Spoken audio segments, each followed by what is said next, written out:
Panibagong ruta na naman ang ating tatahakin ngayong araw. At sa bidyong ito ay ipapakita ko sa inyo ang mga nagagandahang lugar na dito lang sa Mindanao makikita. Hello mga boss! Tara't samahan nyo ako sa aking paglalakbay. Dahil sa araw na ito, ako ay lilipat na ng Iloilo City. At gamit ko nga pala ang aking motor na si Toothless. Kaya't wag na nating patagalin to.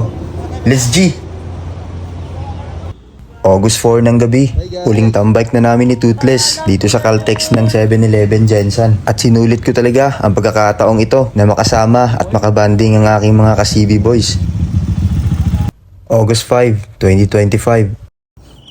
Hello guys! So ngayong umaga ay magbabiyahe na papuntang Iloilo. And ako lang po mag-isa ang babiyahe ngayon. So, let's go! Habang ako ay papunta na ng Coronadal City, meron tayong isang solid na kaibigan na naghintay upang tayo makita. 5:20 na ng umaga nang ako ay dumating dito sa round ball ng Tacorong. 7:10 AM nung ako ay makarating sa Cotabato City, nagpa full tank na rin ako para tuloy-tuloy na ang biyahe.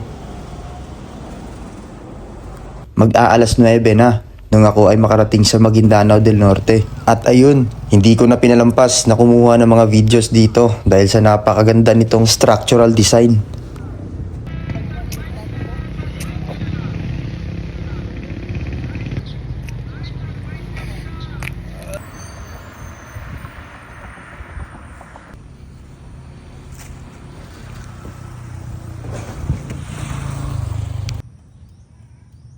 (10:36) na ng umaga nung ako ay dumating sa pinakasikat na tunnel dito sa Mindanao. Walang iba kundi ang Pikong Tunnel. As you can see, kung makikita nyo sa likod ay may tunnel.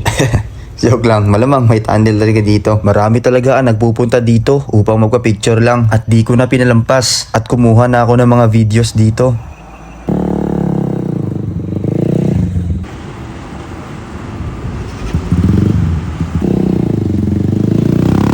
Hindi ko na rin pinalampas na mag-pass by dito habang nagmumotor.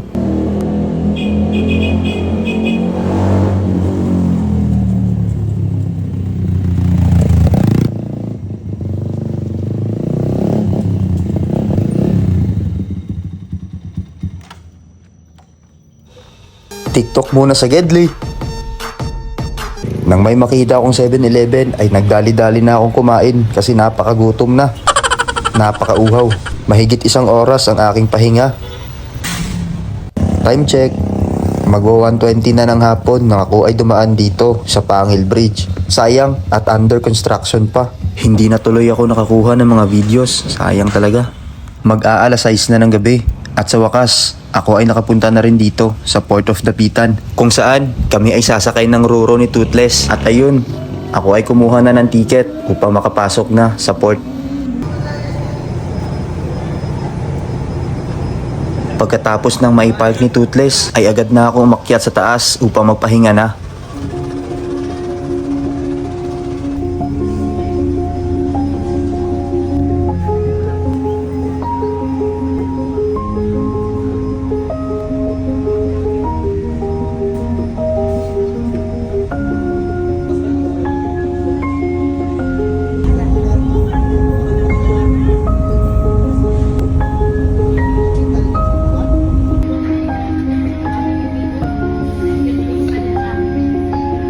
Eksaktong alas 12 na ng umaga nung kami ay dumaong. Grabing paglalakbay to.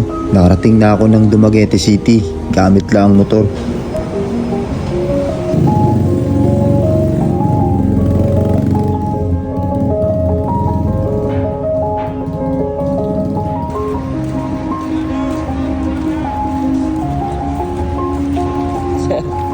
Hi, ako si Jun. Mahirap lang kami pero gusto kong yumaman.